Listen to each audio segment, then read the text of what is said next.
Since Sirhan's gun could expel 8 bullets at most, proof of more than 8 shots would be proof of a second gun. In 2007, forensic expert Philip Van Praag announces what he says is just such proof, a recently uncovered audio tape of the Kennedy shooting, known as the Brzezinski recording, actually revealing what he says are shots fired from a second gun. New information on the debate over an American mystery and tragedy. Could there have been more than one shooter involved in the 1968 assassination of Senator Robert F. Kennedy? New forensics evidence was presented yesterday. The Brzezinski recording, the only audio recording of the assassination. A soundtrack of that night, and even the soundtrack indicated there were 2 different guns firing. It's really not a theory, it's a fact. Okay.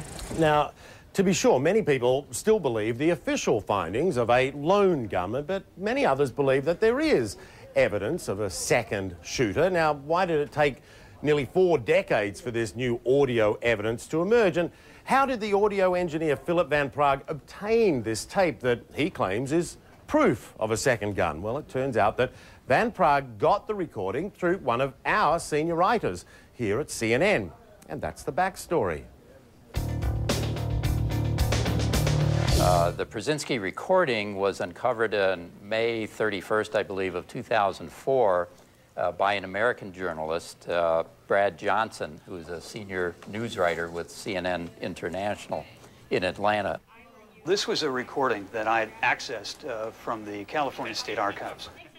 All right, so you've got the tape. What did you glean from that?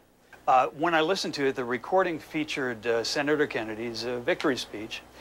After that, it also had various ambient sounds from the hotel, some of which I recognized from other recordings I'd heard researching the case.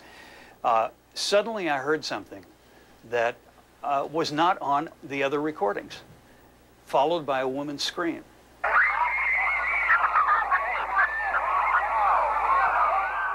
The scream probably meant the shooting had just occurred, so I rewound the tape to see what had preceded the scream.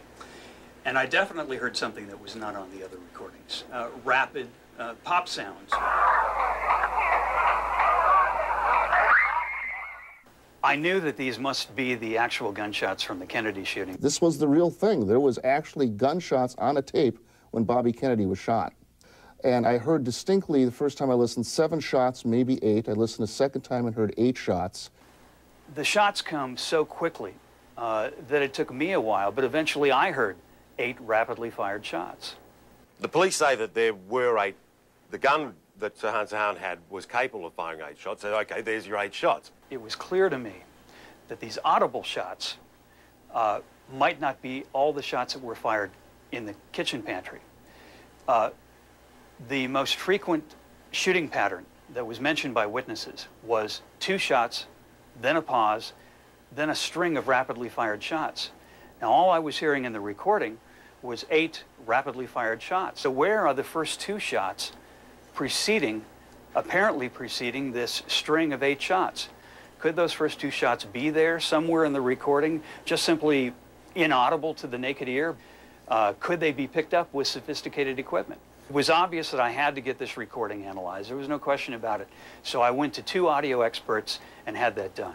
I was able to count at least 9, possibly 11 shot sounds, 9 of which I was fairly certain were sounds of an actual shot. Well, there were 13 shot sounds that I found on that recording, up to the point where the screams just totally overrode all of the other audio, and it would have been impossible to recover any shot sounds beyond that point. So the discovery of 13 shot sounds in and of itself establishes a second gun from the standpoint of Sirhan's capacity being only 8 shots.